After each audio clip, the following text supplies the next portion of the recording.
Buat kalian yang sedang cari printer untuk kebutuhan rumahan ataupun untuk perkantoran, fasilitasnya komplit, udah ada wifi-nya, harganya juga termasuk terjangkau di antara kompetitornya. Ini dia Epson EcoTank L3250.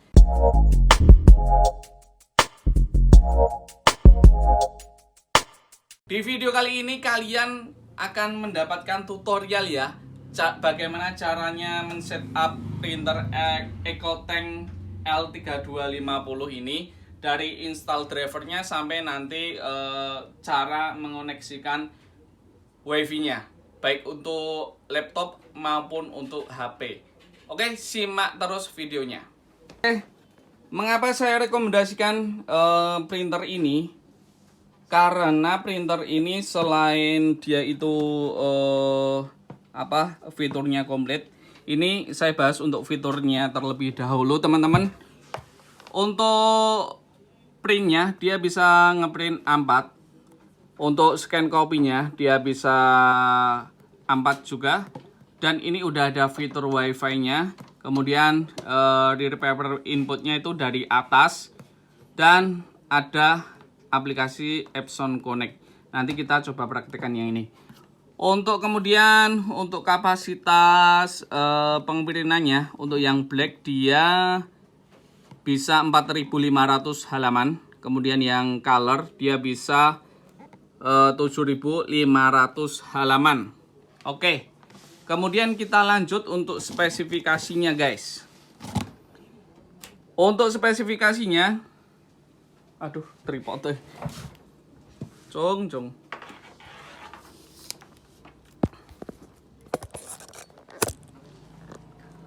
Oke, untuk spesifikasinya, printer ini memiliki dimensi yang lumayan simple, minimalis. Untuk lebarnya dia hanya di 375 mm dan untuk lebarnya, panjangnya 375 mm, untuk lebarnya 347 mm, dan untuk tingginya hanya 179 mm. Tentunya ini akan menghemat tempat ya. Kemudian untuk print speednya dia up to black color tuh 3315 ppm. ISO print speednya untuk yang black 10, yang warna 5 ISO ppm. Untuk resolusi scan-nya dia cukup tinggi nih, guys. Jadi teman-teman tidak usah khawatir hasil scan-nya akan pecah-pecah, karena ini resolusinya juga udah tinggi, 1200 kali 2400 dpi. Sedangkan untuk print resolusinya ini di up to 5760 kali 1440 dpi. Jadi biasanya saya membahas printer ini ada yang tanya nih. Ini sekalian aku jawab di video kali ini ya. Bang, kalau untuk yang printer Epson L121 itu gimana itu, Bang?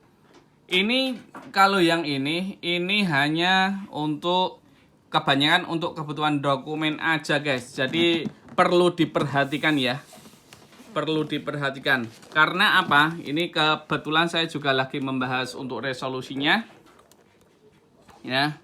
Untuk resolusinya yang printer Epson L121 ini dia hanya di print resolution up to 720 kali 720. Ya, walaupun ini nanti ada teman-teman yang bisa scale up untuk drivernya biar bisa disetting.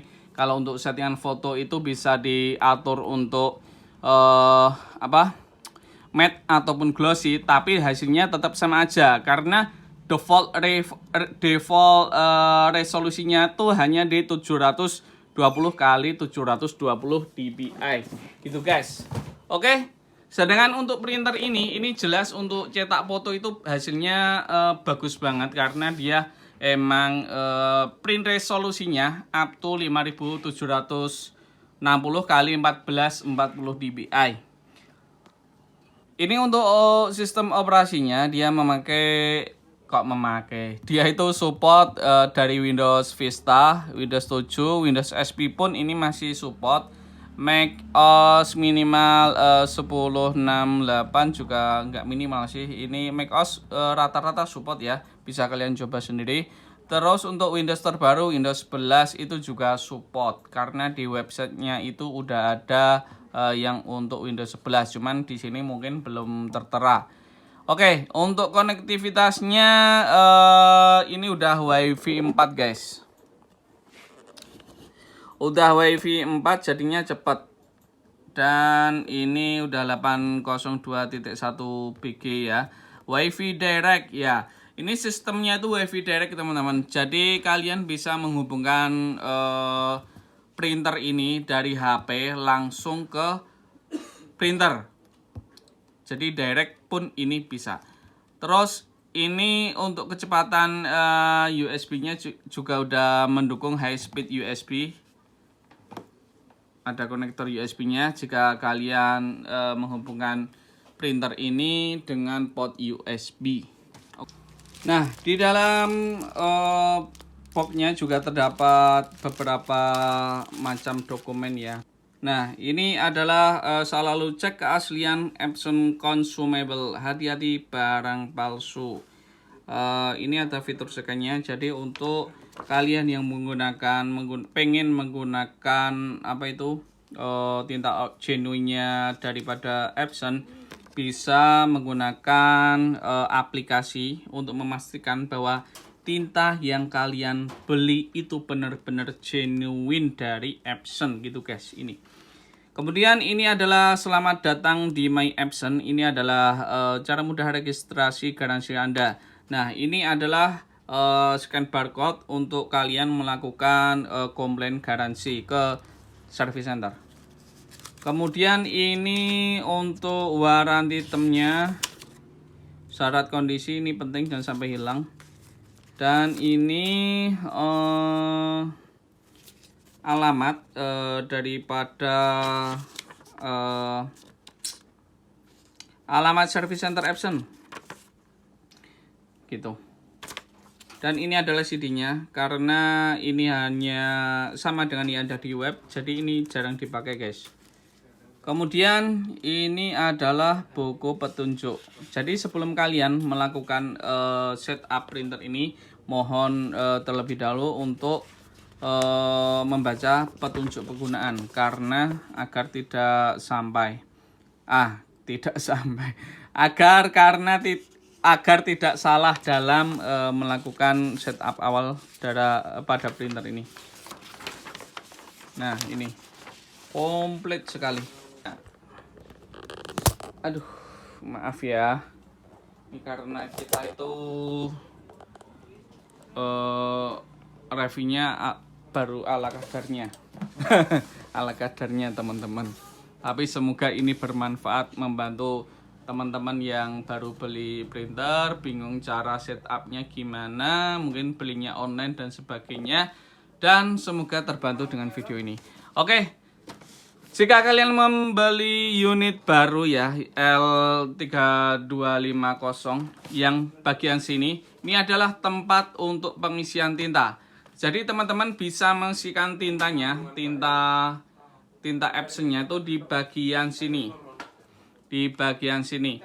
Dan ini udah ada petunjuk cara pengisiannya. Jika terus digunakan saat level tinta berada di bawah garis batas jika terus digunakan saat level tinta berada di bawah garis batas bawah printer bisa rusak. Maksudnya gini teman-teman. Ini ada keterangannya juga. Nah, ini ada indikator tinta, teman-teman, yang ini sepele, tapi ini penting banget diperhatikan. Jika teman-teman memperhatikan, ini ada step-step indikator daripada masing-masing tinta ya. Jika berada di paling bawah, please printer jangan digunakan untuk ngeprint. Karena apa? karena kemungkinan tintanya itu habis teman-teman. Kalau tintanya habis, otomatis jika kalian paksa untuk ngeprint, print headnya yang ada di sini atau kepala cetaknya itu bisa mengalami yang dinamakan overheat atau kepanasan, dan itu bisa membuat print head itu akan mengelupas. Nah, jadi di bawah print head itu ada lapisannya. Lapisannya itu juga bisa mudah terbakar atau gosong. Itu disebabkan salah satunya karena tintanya itu habis teman-teman, tapi dipaksa untuk ngeprint. Jadi mohon perhatikan untuk bagian indikator tinta ini benar-benar diperhatikan dulu sebelum menggunakan printer ini untuk mencetak dalam jumlah yang banyak. Gitu. Oke, cara pengisiannya pun ini juga mudah teman-teman. Ini yang black tinggal kita buka seperti ini, yang yellow, magenta, cyan seperti ini. Lanjut kita bahas di bagian panelnya, panel atau ibarat user interface-nya ya, di bagian sini. Oke. Aduh, kelorong guys. Oke, udah cukup. Nah, di bagian ini adalah tombol untuk menghidupkan ataupun mematikan unit printer. Kemudian di bagian sini ada WiFi, dan ini adalah WiFi indikator. Yang di bagian atas ini WiFi indikator. Ini akan nyala hijau jika WiFi-nya ini terhubung dengan jaringan, secara jaringan. Jadi WiFi-nya dari printer ini kita masukkan ke yang namanya jaringan. Jadi otomatis nanti walaupun kita pakai jaringan, kita tetap bisa menggunakan printer ini secara WiFi. Kemudian yang di bawah ini lampu indikator untuk jika kita menggunakan sistem direct WiFi. WiFi direct dari HP langsung ke printer ini. Kemudian ini informasi jaringan untuk mungkin informasi setting ya, untuk setting. Kemudian mohon maaf nanti jika ada kesalahan saya menyebutkan ini, bisa bantu revisi di kolom komentar. Yang bagian sini ini untuk nyeken atau fotokopi black, yang ini color. Kemudian yang ini untuk meng-cancel perintah ngeprint ataupun untuk keperluan maintenance, dan ada semacam pertanda jika printer ini error. Ini akan menandakan beberapa indikasi lampu di sini, baik di sini ataupun di sini. Gitu teman-teman. Oke, lanjut di bagian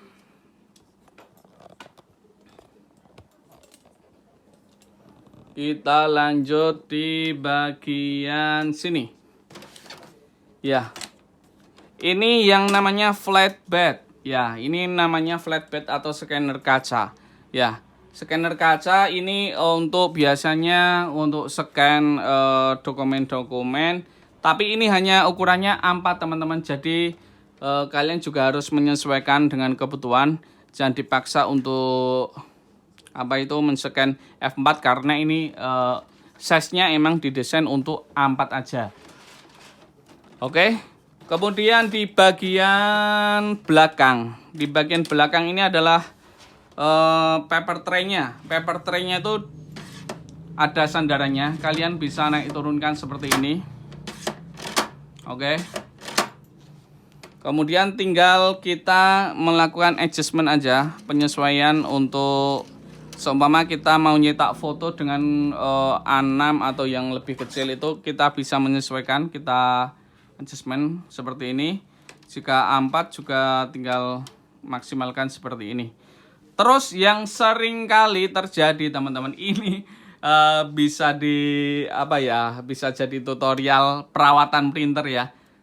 Nah, triknya seperti ini. Jika teman-teman setelah menggunakan printer ini, nah, kalau posisi kita gunakan, kita buka seperti ini guys, untuk menaruh kertas di sini. Tapi mohon perhatikan biar printernya tuh awet, nggak kemasukan benda asing ya, terutama benda asing, apalagi nanti di rumah banyak bocil itu ya. Biasanya ini dijadikan semacam celengan gitu guys, untuk tempat koin. Biasanya seperti itu. Nah ini lebih baik kita tutup seperti ini. Dan fungsinya cover ini dia adalah menutup, menghindari atau membantu agar benda asing itu tidak masuk ke dalam paper tray di sini. Karena kalau sampai dia masuk di sini dan mungkin untuk bendanya itu fleksibel, elastis dan sebagainya, itu bahaya karena dia bisa merusak mekanik. Gitu. Kemudian kita lanjut di bagian potnya teman-teman. Untuk bagian potnya ini untuk menghidupkan, ini kabel power. Kemudian ini untuk kabel USB-nya. Sekali lagi ya teman-teman. Ini mohon perhatikan karena saya beberapa kali, bahkan kemarin itu juga ada kasus printer baru guys. Printer baru ketika masuk ke sini itu posisinya dia kebalik seperti ini guys. Kebalik tapi ini masuk. Kok bisa? Karena mungkin ya tangannya beliau yang punya printer itu kuat, jadi dipaksa gitu guys, dipaksa. Nah itu udah dihidupin guys. Yang terjadi apa? Mainboardnya itu short. Printer baru dipakai 1 minggu, mainboardnya short hanya gara-gara memaksakan port USB ini salah, tapi dipaksa karena di dalam itu emang di dalam sini ini plat ini guys. Aduh. Nah, di dalam sini plat. Nah, di dalam itu plat besi, bukan besi yang kuat sih. Tapi ketika dipaksa dia juga akan masuk. Dia juga akan masuk, kemudian yang terjadi ya short guys. Itu teman-teman. Oke, sekarang kita lanjut untuk install drivernya.